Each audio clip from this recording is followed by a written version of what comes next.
Someone called me from a number I didn't recognize. Who could it be? I wondered aloud as I picked up the phone and said, "Hello." The voice on the other end responded, "It's me, Kevin, your son. Look, I get that you and Dad aren't together anymore, but you need to start acting like a mom. I'm in high school now, and I can't keep dealing with your problems forever, okay?" Confused, I asked, "What do you mean? Why are you calling me?" Kevin's tone turned sharp. "I'm telling you, you need to pay my child support and school fees, and do it soon. It's because of what you did, cheating and all, and now you're trying to get money from Dad. You're out of your mind." His words made me angry. "Kevin, who is this? I never had any children." "What? Are you kidding me? Are you in denial?" He shot back. "Stop playing games." Kevin must think I'm joking, but I'm serious. Like I said before, Kevin isn't my biological son. About 14 years ago, I was married to my ex-husband for about 3 years. During that time, our relationship didn't change much, and I thought we got along pretty well. We often went out together on our days off. My ex-husband had a busy job that required him to travel for work about half of the month. I knew about this from the beginning, so I wasn't too worried about it. The only thing that bothered me was the topic of children. Before we got married, I really wanted to have kids soon. We both had our own plans and priorities though. Even though I thought having kids was the right thing for us, I didn't want to push him if he wasn't ready. So I was patient and didn't rush him into anything. After 3 years of marriage, my ex-husband hadn't mentioned having children, which started to bother me.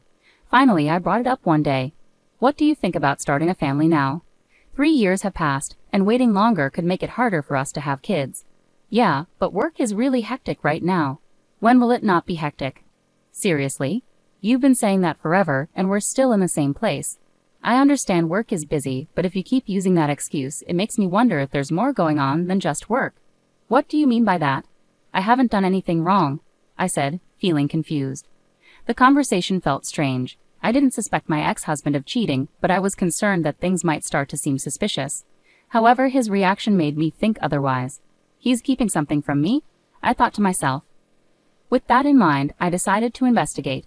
As I looked into his words, actions, and his behavior when I questioned him, I discovered the truth about what he was really doing on his business trips. It wasn't just cheating, it was much worse.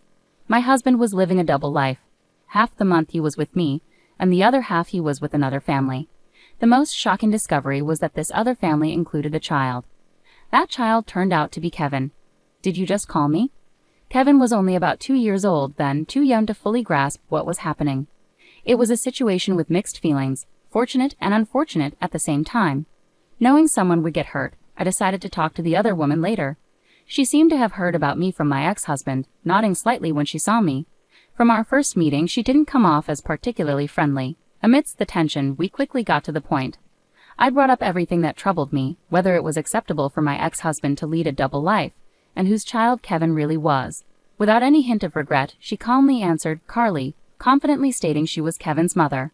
It seemed my ex-husband had kept this a secret from me, but she had no qualms about it. I couldn't help but feel overwhelmed by the situation.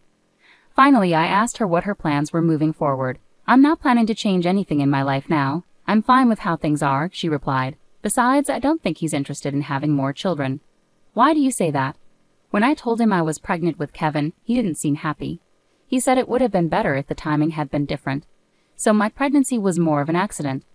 Otherwise, I don't think he would have wanted a child. But he told me he loved kids. Doesn't that mean he wanted a child with you?" She smiled faintly and said, "Isn't that strange? If that were true, why did I, who wasn't keen on having a child, end up giving birth, while you, who wanted a child, didn't even conceive? Can he truly say he loves children?" "Well, I'm sure he said he loved kids, but maybe it was just something he said to impress you. Perhaps he used it as an excuse to get close to you." I wanted to argue, but I couldn't find the words. It felt like she had hit upon something true, and it made me question whether my ex-husband had been sincere about wanting children despite his actions saying otherwise. In the end, I started to believe the other woman was right. I felt powerless, like the best I could do was seek compensation. She seemed calm about it, which only made me feel worse. A few days later, I filled out divorce papers and handed them to my husband, telling him I would also be seeking compensation. He probably heard about it from the other woman. My husband accepted everything without questioning me. What was the point of it all? Why did this man even marry me? There was only one thing I couldn't stop wondering about. On the day I packed up and left, I asked my ex-husband, "Why did you marry me? I just don't understand." "I'm not sure either. I often wonder why we got married in the first place. If we didn't even know, maybe we shouldn't have. Yeah, maybe. If we hadn't, you wouldn't have to deal with a divorce now. But hey, you married me because you liked me, right? We both made a mistake. Let's move on to a better life now. Thank you for everything. Same to you. I'll pray that I don't choose someone like you in my next life, I said, and then we got divorced. I became single again, changed jobs, and moved to a different state, aiming for a fresh start. It was a valuable experience for me to approach everything with a new mindset. My ex-husband occasionally contacted me for paperwork, but we never discussed our current lives. Maybe he wasn't interested. He had his own life, and I had mine. About 10 years passed without us keeping in touch. Then unexpectedly, I received a call from Kevin. I was curious about the reason, but it turned out he was asking for child support and school fees. Kevin is the child born from my ex-husband's affair. Naturally, I have no legal obligation to pay, but he wouldn't accept that. Don't you feel ashamed as a mother? If that's the case, then don't have any children, he kept repeating. It was frustrating to hear the same thing over and over.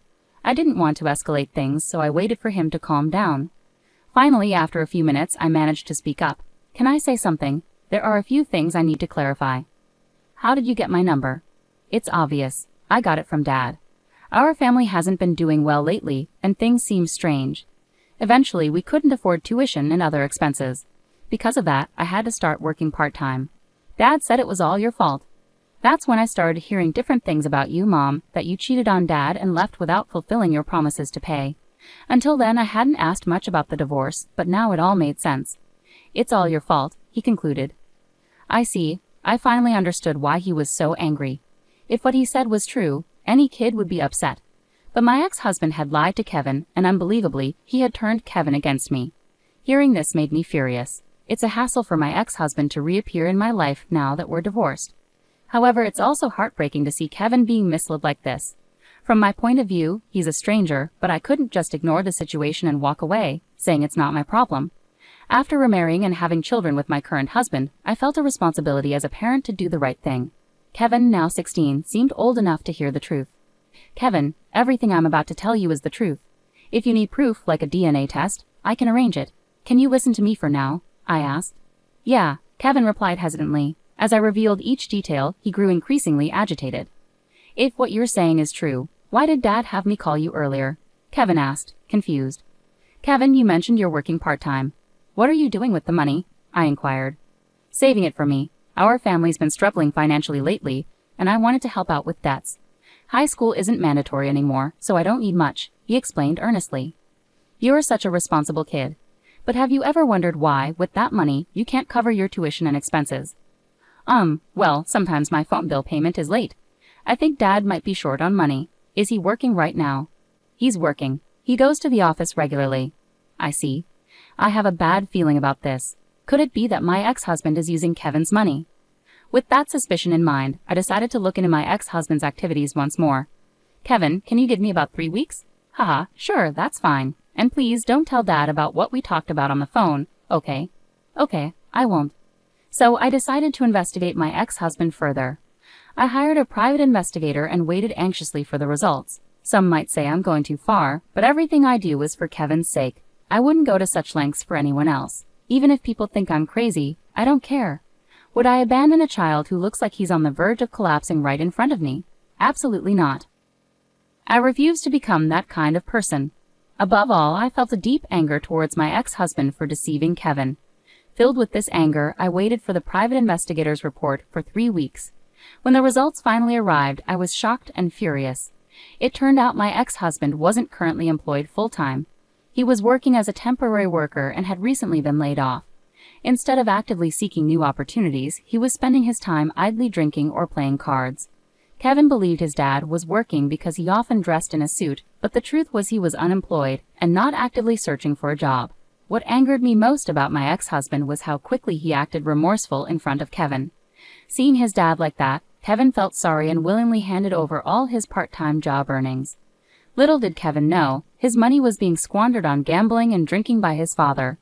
This situation couldn't be ignored. First and foremost, I needed to take action to help Kevin. With that in mind, I called my ex-mother-in-law, relieved that I hadn't deleted her number from my phone book. Hello. Oh, Ava. It's been a while. How have you been? Long time no see. What's on your mind? Is everything all right? I explained the current situation to my mother-in-law. During my marriage, she and her sister-in-law had been at odds with me. After the divorce, we hadn't kept in touch. However, it seemed she had heard about my divorce and understood that I had moved on with my life, so she wasn't upset at all. I see. I'm sorry I didn't mention it earlier. I thought it would be better coming from him, but he was cheating, wasn't he? My mother-in-law's voice took on a somber tone. As I shared all the details, she let out an angry exclamation over the phone. I understand now. It all makes sense. I wasn't informed about the birth because he had a child with someone else. He brought Kevin to see me, but I was told not to contact you because you needed space after giving birth. Some people go through mental instability or even illness during that time, so I respected your privacy. When I found out about the divorce, I felt sorry, but I didn't know how to reach out to you. Is that right? Now Kevin visits occasionally, and it brings me joy. Regardless of how he came into this world, he's not to blame. I want to support him and be there for him in the future. You've always been understanding. I'm actually relieved to hear you say that.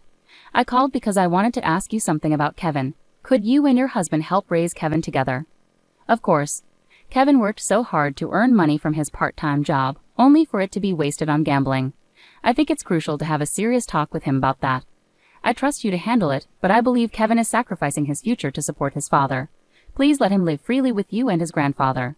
My mother-in-law assured me that she would take care of Kevin, and thus his immediate situation was resolved. Now it was time to confront my ex-husband. I decided to contact him and arrange a meeting. I was furious at him for deceiving me. When I arrived at the cafe at the agreed-upon time and saw my ex-husband, he looked noticeably worn out. It's unusual for you to reach out to me, and wow, you look older. Anyway, what about Kevin? So you already know. Let's get straight to the point. Why did you have Kevin call me? What were you trying to achieve?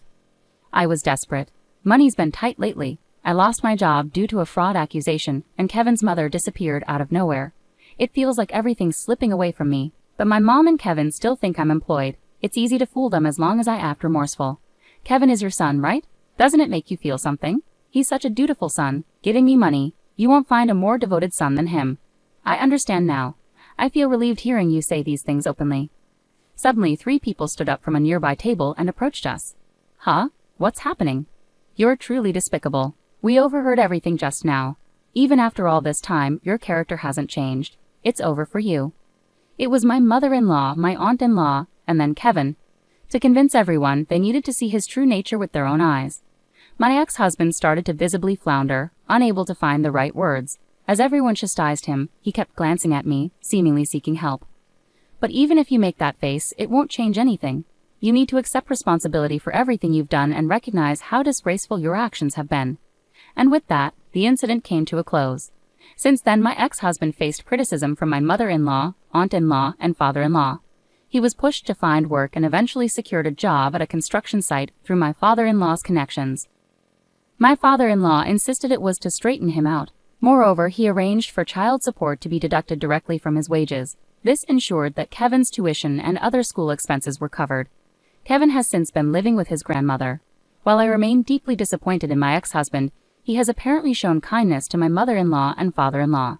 Kevin continues to be a kind-hearted child through it all. I'm still uncertain if my actions were entirely justified, but there's no denying things have improved. My greatest wish is for Kevin to find happiness. As my mother-in-law wisely said, a child born into this world bears no guilt.